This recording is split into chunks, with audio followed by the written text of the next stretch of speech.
Welcome everyone to episode 3 of the Construction Collective.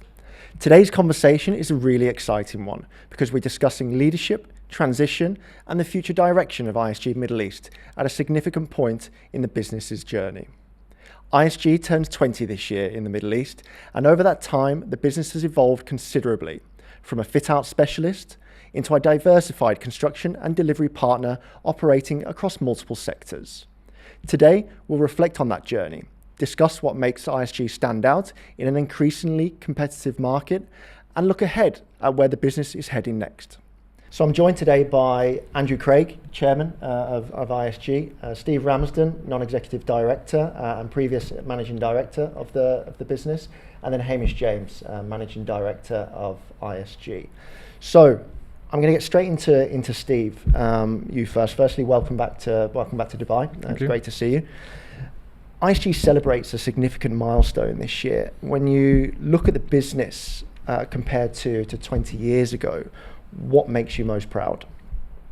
I think that's a huge question, but a simple one to answer. For me, it's always been about the people. I think we started off with good people, and where we are today, we have better people. We've grown significantly. We're under new leadership, we're under new ownership. And I think even though we're 20 years old, it's almost year one. The shackles are off, the vision and strategy for growth is evident, the technical competence and capability has grown significantly, but I will always go back to the people. We're a people business. I'm incredibly proud of the people I worked with, and I'm incredibly proud of the people that you're going to work with in future.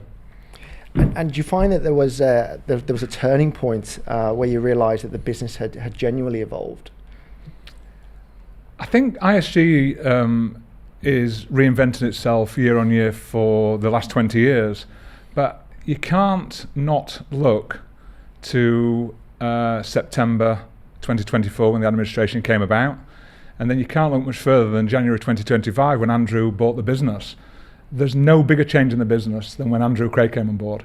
The difference is immeasurable, the opportunity is vast, and the offer is different, and I think a wonderful time for Hamish to come on board and take that forward. Definitely, and obviously talking to Hamish, first week with the business, and welcome Hamish. Andrew, when you were thinking about the next phase of ISG in the Middle East, what qualities did you feel that the business needed in its next leader? Well, good morning. And good morning. Welcome, Hamish, to the business. Only day 4, day 5. Yes. Yes. So I think, first of all, I think it's good to see Steve here and Hamish here, because we've got the previous MD and the current one, and I think Steve was a big void to fill, and I think we had to identify how we'd fill that void. And I think there was two things. Of course, straight away you've got the competency element we need to look at. So we had to identify and make sure we had someone that had been in the role before, a similar size organisation and a similar ethos in terms of that organisation. Hamish has obviously worked for a big builder in the UK and worked there for 17 years. 17 years, isn't it? Yeah, that's right, yeah. And essentially worked through the ranks and then became the managing director. So understands every level of the business, and also then understands what it does mean to be a managing director. Because sometimes if someone's just been in an operational director role or a commercial director role, then they don't quite understand the full dynamics of running the full business. Yeah. So that was important. And obviously Hamish then has now been in the UAE 9 years and worked for big, really well respected construction companies. And in fact, construction companies, the previous one that we'd be aspired to become, really, in terms of the scale that we're growing at. So that was really important. So that box was ticked pretty early on. But in terms of the main thing for me, and for Steve as well, is the people side. Someone that essentially can come into the business and inspire and lead, but has some really strong people side. And we found that in Hamish it took us about 5-6 months to get you on board. Yeah. But yeah, and that's the key driver for us, is someone that can come in, inspire and lead. In terms of the growth of the business, we'll talk more about that later, but we're growing fast, we're diversifying, and we talked about in the last podcast where we're going, and it's exciting. So having someone that come in and can really instill and keep the same ethos that Steve had is really important, and we believe that Hamish is there for that. And then Hamish, fresh set of eyes. No pressure, by the way. And Hamish, fresh set of eyes coming into the business. I know it hasn't. I know it's only been a week. But what has surprised you most about the business and its people? Yeah, I mean, it's been a week. It's a bit. I've been saying to everyone. I've met lots of people this week, and I've been saying to everyone, it's a bit like my first day at school, my first week at school. I got my new shoes, my Marks and Spencer's trousers, etc. And on Monday, when I went into the living room to see my kids, I got two boys, a 12-year-old and a 10-year-old. And I said, "Are you going to wish Daddy good luck in his first day at his new job?" And William, the 12-year-old, said, "Daddy, can you just move out the way? I'm trying to watch the TV." And the second one said, "Make sure you don't get fired on your first day." So I've survived a week. I'm here. You're still here, yeah. But with that encouragement ringing in my ears as I left my villa, I found my way to Sama Tower, and I was bowled over by the welcome that I received. There's obviously been a bit of effort put into the welcome, which I really, really appreciate. The whole week has been amazing. It really has. I mean, I'm literally bowled over. It's more than I expected, and I'm really, really excited about going forward with the business. Fantastic. And Steve, I'm going to bring you into this. Leadership transitions in any business can be really difficult. What were the things you felt were most important to protect during the handover to Hamish? Picked on one point, competence is a given. So we start with competence and we tick that box on day one. And Hamish easily ticked the competence box. Again, I'm going to come back to people. It was always important for us that whoever came on board could lead. And you can't lead without followers. And we believe that Hamish will have that followership to go hand in hand with his leadership. Taking the people on the journey is important. He understands what a customer wants, and he understands how to give it to them. So for me, it was making sure that we carried that sense of value forward. He understands our values. We've got 4 values which are very strong, which we believe in. And I think Hamish just echoed what we were about, taking people forward, always caring about people, making sure that we always have the right people in the business, we train them. And of course everyone knows our number one value, which is speak frankly. And I think Hamish speaks frankly. He's going to say it how it is, and he's going to be appropriate in how he does that. So yeah, really exciting time. I'm now going to move into just a little bit about the market, some of ISG's future plans and targets. But Hamish, again, I'm going to come to you. In a market as competitive as the UAE, what do you genuinely believe makes ISG different? And I know it's only been a week, but what do you think makes Glad you've got that question. Yeah, I wasn't expecting that one. But obviously, ISG has been here for 20 years. 20 years this year, in fact. And the people are passionate. We have a leader who is ambitious, and I will support him in that with Steve. And I think ISG obviously mean business. I'm only here a week. I can see that the structure is very flat. We can make decisions very quickly. We can react to the market very quickly, and we can do that for our clients and look after them. And then, Andrew, I'm going to bring you into this now. As the business grows and self-delivery of our work, what can't be lost? What can we not lose within the business as it does grow? I wasn't expecting that question. These new questions popping up. I'm probably going to repeat ourselves again, but ultimately the values of the business are so important, and I think we have some really talented people in the business, and I think it's important that we retain those individuals. And I think as we grow, it creates even more opportunities for those to progress through the business. And I think, if we keep these core values and keep that ethos we have in the business to support our people, then I believe we'll continue to grow in the right manner. I mean, I think some of the other things, which is clear, the company's commitment to safety, the company's commitment to integrity and collaboration is clear, and they are things that I'm not going to change for sure. because they've taken time to develop and they're there and it's clear. Yeah, definitely. And still talking about the market, it, as I said before, it is evolving rapidly. Andrew, what do you see as the biggest opportunities for us in the near future? And then equally, what are some of the biggest risks over the next few years? Well, I think last year we were looking at, we were at that kind of stabilisation period, so we were finishing off legacy projects and we were identifying potential new markets to enter. We entered a big new market this year, which was logistics and manufacturing.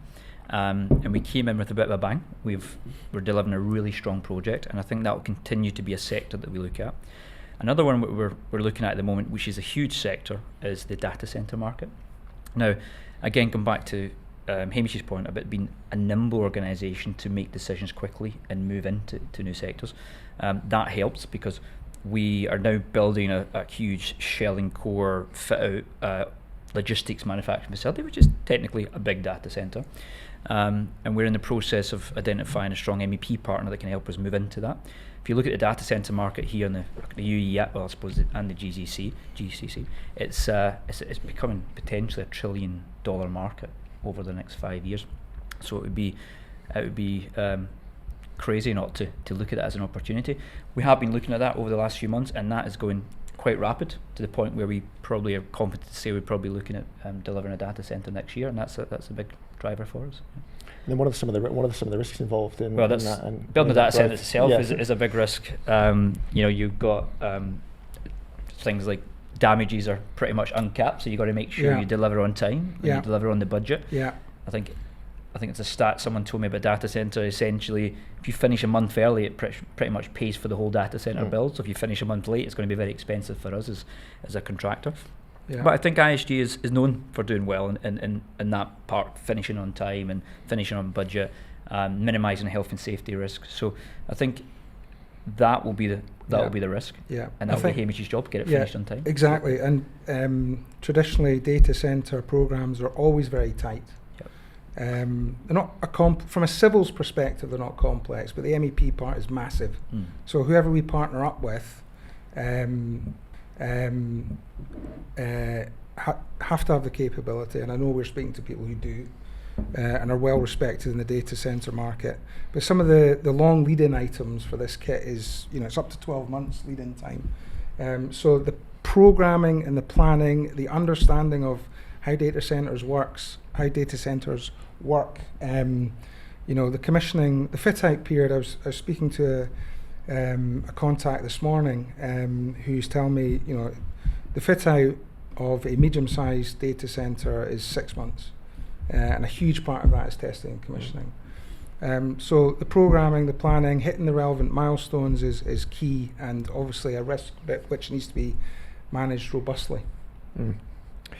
Now, as you shape the next chapter of the business, what do you want people internally and externally to feel different about over the next few months? Let's talk about your first 100 days of the business. I mean, my plan after my first day at school, which essentially has been meeting everyone, which, as I said before, has just been fantastic. I feel like everyone wants to support me already, which is brilliant. And I've got a coach to my left, a mentor here that I've got to know closely over the last week or so, which has been fantastic. I think we're very similar people. It's actually quite uncanny, our values. So I think that's good for me coming into the business for sure. But the first thing I'm going to do is I'm just going to listen. I'm going to get to know the key people, the heads of departments I'm going to start with, and we're having a chat next week. You're going to walk me through your department. You're going to tell me what's important to you. You're going to tell me about yourself. I'm going to tell you a bit about myself. And then you're going to tell me about what's working well, maybe what needs development, and then we're just going to take it from there. And if I get around, let's say, a dozen of the key people within the business, then maybe some patterns will emerge, and that will start me to start focusing on those items. Because I don't know, you guys have worked here, you guys have got the answers. I'm just going to support you in sorting them out. Not that I think there's a lot to sort out, by the way. And we're going to build on that. So that's internally, and then what about externally? Externally, yeah, I mean, it's about getting out there. I know Andrew drives that forward aggressively, maybe not the right word, but we're doing lots of, well, that's it, yeah. And we're going to get out there. We're meeting data center people this evening to understand how we get to market, how we can help them. So it's about continuing the relationships with the established clients and also getting out there into the sectors that we want to get into. And then Steve, Andrew, what do you see Hamish's first 100 days looking like as well, or what do you want to see in his first 100 days? I think for me, and I'll jump in here, I thought it was really refreshing the other day to get Hamish's view on people, and I always revert to people. Is like we are. There is no hierarchy. No one in this business is better than anyone else. Hamish had a great idea. He says our org chart should be done upside down, and the MD should be shown at the bottom. Yeah, and I like that because he meant it. It wasn't a gimmick. It wasn't a show. He understands that the whole is much more valuable than some of the parts. We've got some incredible individuals, but you can't be a winning team unless you are a team.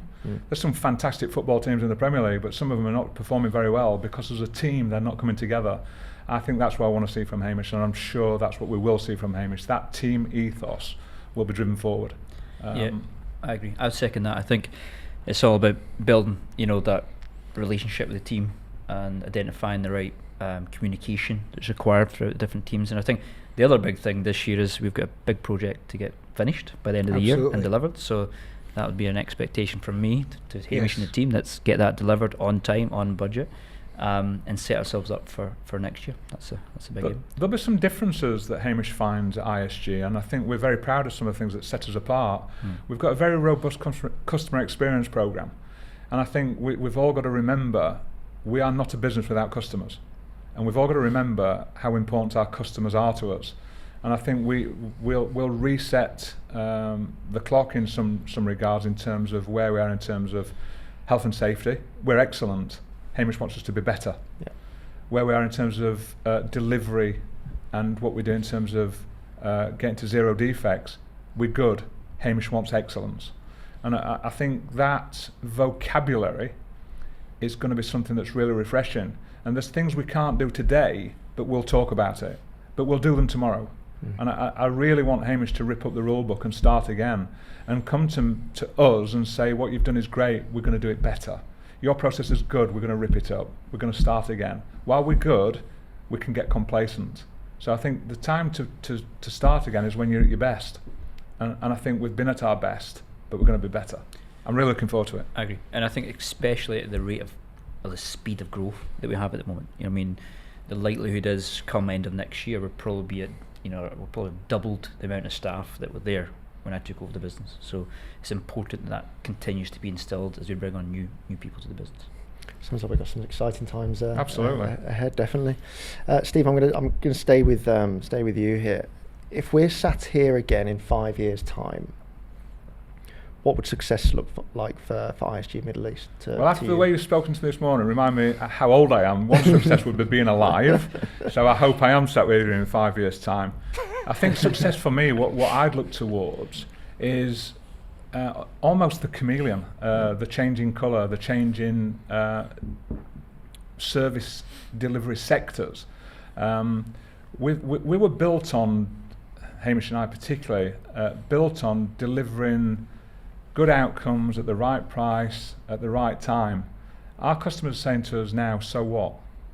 It's the what else I'm looking towards. I'm looking at that technical competence, the capability. Our customers want more. They want more than has been traditional, if you like. And I think that's what, not only I'm looking forward to see, that's what I know we'll see. I think we'll be a totally different business in totally different sectors, delivering totally different things with better outcomes. I'd love to see that we have delivered 50 data centres in 5 years' time, that we are one of the top players in warehousing and logistics. That, an old colleague of mine at ISG back in the day sort of coined a phrase of high tech in a shed. I want to see more of that. I think what we're doing down at JAFSA at the moment is incredibly high tech in a shed. the shed's great, but what goes inside it is incredible. And I think we've got to be really ready for the incredible, and I'm sure we will be. Brilliant, thank you. Steve, in the first episode that we recorded, you of course weren't here, but we spoke a lot about the transition from when the group went into administration, and then there was a few months of uncertainty within the business over here. What's your take on all of that? And what was it like? What were the days leading up to that happening, and then the weeks that preceded it? Well, you can see I smiled then. Believe me, in September 2024, there wasn't a smile on my face for a long time. It was an incredibly difficult time. I represent a representative at that time, ISG in the Middle East. Prior to that, I had a group role, a regional role, where I looked after Asia as well. But not only did ISG in the Middle East get drawn into this administration process, there were probably 3,000 staff across the business who were affected by this. And I think you get the theme, what matters to me more than anything is people. And my first thought was never about me, it was about the people I work with here. We've got some great talent, we've had some people here a long time, and this business mattered to them. And if you ever get the, I was going to say misfortune then, but I mustn't say that, because if my wife receives this, she will kill me. If you ever get the fortune to speak to my wife, she will tell you throughout my whole career, I've never taken work home. I've always carried the burden myself. Most of my career there's been no burden, it's been great, it's been fun, but at times there's been a burden. That time in my life was the biggest burden I've ever carried. Mostly because I wanted to make sure this business could be saved, to save the people and what it meant to them. When I heard the group was going into administration, and there's a number of reasons why it did that, which I'm not going to go into here because it's rather complex and probably not worth going into, but I had a call from the CEO saying, listen, we've got to a position where we can't save the business. And the Middle East, it's over to you. And that was a very lonely place. I didn't hear from the CEO again after that, unfortunately. That said, I had a line manager and a guy called Andy Hargrave who was incredibly supportive. I hope he gets to see this because it deserves a mention. But we took some advice. Alia Saleh was my right-hand man, even though she's a woman. She was a rock. She was incredible. We took on external advice in terms of lawyers. We learned a lot. I think for any MD coming into a business, we'll share that with you because there's some fiduciary duties that you have to undertake. And as a business, we always did that. We always did the right thing. We were always happy to be audited because we did the right thing, and it came to pass that worked well for us. We took a decision to be open and honest with our customers, and some of our customers are incredible. They helped us through. Our bank, ADCB, and I will name them, were stalwarts. Without them, we wouldn't be here. But we learned very quickly, to save the business, we had to sell the business. And we didn't have a long time to do it. And between September and Christmas, we met a lot of people. I know there's a saying where you've got to kiss the frog to meet the prince. We kissed a lot of frogs, and ultimately we met the prince. But Andrew came on board as a serious investor, and you can very quickly get to understand the serious investors from the tire kickers.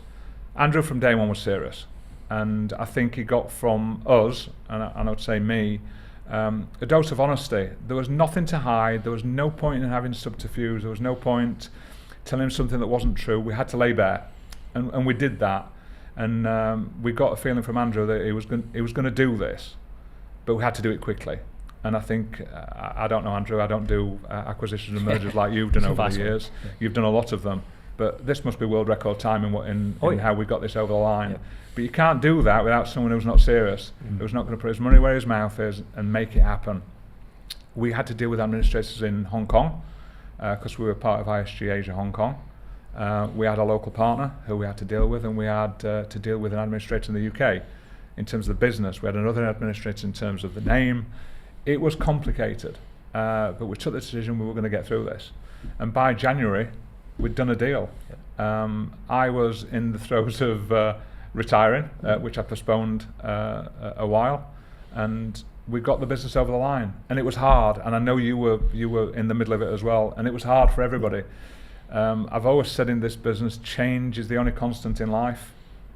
Good change is difficult to come to terms with. Bad change is horrendous, and for a few months it was bad change, but we got past it. And honestly, since the day we signed the deal with Andrew at the beginning of 2025, there's been some bumps in the road. There was always going to be. There was always going to be bumps in the road. But where we are now, we're actually, I would say we're probably getting into third gear, and we're moving forward.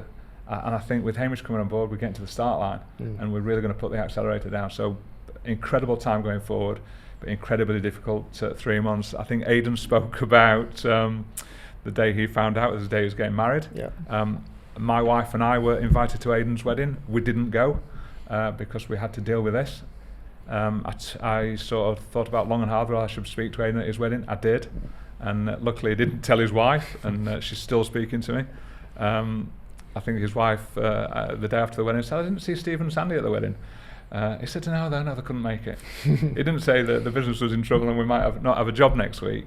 But yeah, difficult time. But looking back now, I can smile and I can say, we saved the business.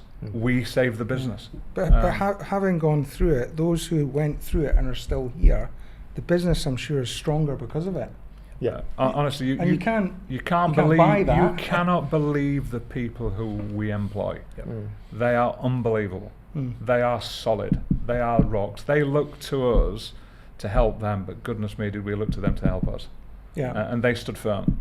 And in the time, I think we lost about 6 or 7 people out of over 100. And I think, God, it would have been so easy to run away and make sure that I could pay my mortgage next week.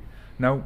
We told them what we were doing. We had a town hall every week. We told them everything we could tell them, and clearly we can't tell people everything, because some of it confidential. But we tried to keep everyone in the loop of what we were doing, where we were going. And the business was still functioning. It was serving. It was still projects. Functioning. We had a couple of clients who were still giving us work, even though we told them what was happening. Wow. A couple of clients who were paying us early. To make sure we got through what we were getting through. We functioned. What we couldn't do was win work. Yes. Because we had a transition where until we got funding and backing, we couldn't really get bonding. Bonds. But that said, like I said, the bank were really supportive, and they helped us navigate what we needed to do to get back to winning work. And we won work. And I remember winning that first project after a difficult time, and it was wow. So how long was the time from when the news came through to when Andrew ultimately bought it? What was that period of time? September to January. Okay, so to signing the deal, but clearly we were only a couple of months in when we started, probably less talking to Andrew. And it became serious very quickly, because we talked to a number of people who we thought we might do a deal with. And some of the people we talked to we knew would be a good fit. Some of the people we talked to were thinking, actually, it's not the best fit, but it may be our only option. But we ended up with an option we wanted. So could we say we were good and we did a great job, or could we say that it was lucky? Bit of both. Bit of both. We worked incredibly hard. I think poor old Alia, who unfortunately is not too well at the moment. She's going to be well though. Don't take anything bad from that. She's going to be well. She was unbelievable. Outstanding. I mean, goodness me, the hours she put in, the things she taught me about fiduciary duties, about solvency tests. We did a solvency test every other day, it felt like, because there are things in the Middle East that you can and you can't do, and you've got to comply with, and we made sure we complied. But yeah, people burning the midnight oil. I would imagine when it come to the very end and signing the deal, Alia probably didn't sleep for a week. And that's not a joke, she probably didn't sleep for a week. But ultimately, you hit the jackpot because the guy who owns it's Scottish. That was the only downside. Other than that, everything was good. I think just to say something on that as well, I think I mentioned that the last time we talked about speed, and normally a deal as complex as this with almost 3 different administrators, I'd never done a deal like that before, but would normally take, a normal deal would take 6 to 10 months, 6 months being fast, but to do it in 3, took both sides to be flexible. But just what Steve's saying, having Ali on board to essentially put all that information that was there whenever we needed anything, the lawyers needed anything, it was already there. That just makes deals go faster anyway. And I think if it wasn't for that, there was two things. We talked right at the beginning about people. When I came to see the business, the people for me stood out straight away and realised straight away this is a great team that's here. And that put a bit of emphasis on me thinking, right, well, I want to get this over the line because these are great people as well. And then the fact that we had the information available made it a smoother journey. And we done that in 3 months. Yeah, and we had some external advisors who came to the party. In real time. I mean, you can get external advisors who'll sit back and take the fee. These guys wanted us to succeed as well. It wasn't about a fee.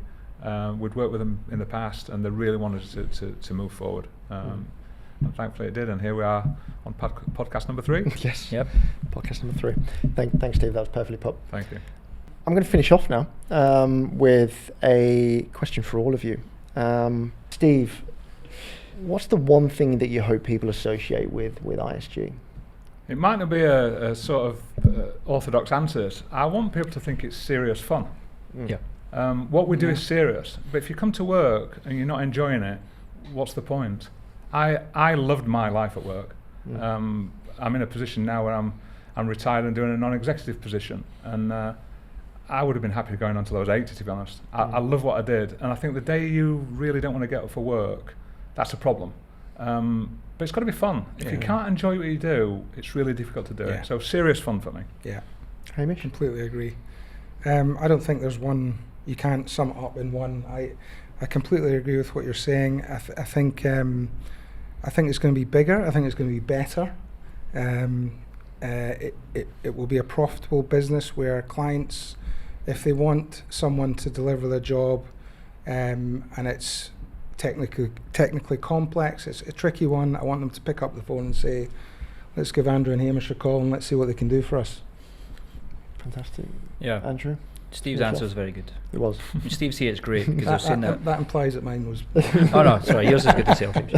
When Steve comes, he's really good at giving answers. So I let him do most of the answers. But I think for me, there's probably two things. One is we are growing and we still need to recruit great talent. So we want to be one of the best places to work, and we want people to say, well, if they're going to work from ISG, they're going to work for a great company. That's important.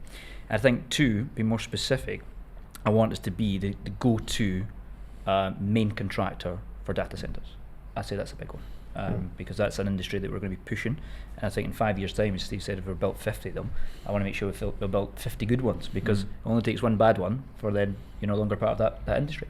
So if we're built 50, that means we're the go-to data center builder for sure. Perfect, thank you. And that's I just want to say something that I was thinking about yesterday. We're talking about flat structure, and we had a discussion about business cards. There was a load of business cards turned up on my desk, and I said to Andrew, well, there's these digital business cards that I've seen floating around, or not floating around in cyberspace or wherever they live. And he was like, yeah, I think the Middle East is maybe more normal traditional cards.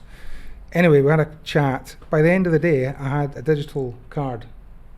That's how fast it happened, which companies I worked previously, it would take 6 months to get to that point. I'm not joking. Through the different approvals. Yeah. Within hours, we had a digital business card on our That's on not our all phones. down to me, that's down to our amazing marketing team and our head 100% agree with that. But we are agile. But no, Yeah. but We're agile. that for me was like, wow, did that just happen? I know it's a small thing, but it's really important that we can make decisions like that and execute it.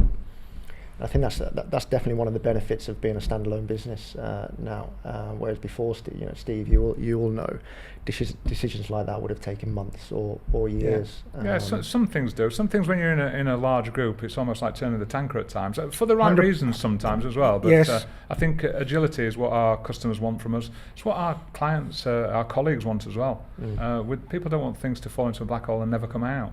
And you're right, small things, but small things create bigger things. I'm happy because I'm world class at losing my business cards or forgetting them. I'm the same, to be fair.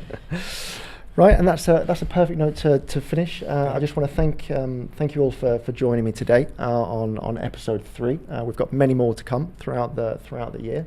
I look forward to seeing some of you for the future podcasts. And Yeah. Thanks again, Get Ross. home safe. Thank you. And I'll see Brilliant. you next time. Thanks, Thank Ross. you. Thank you.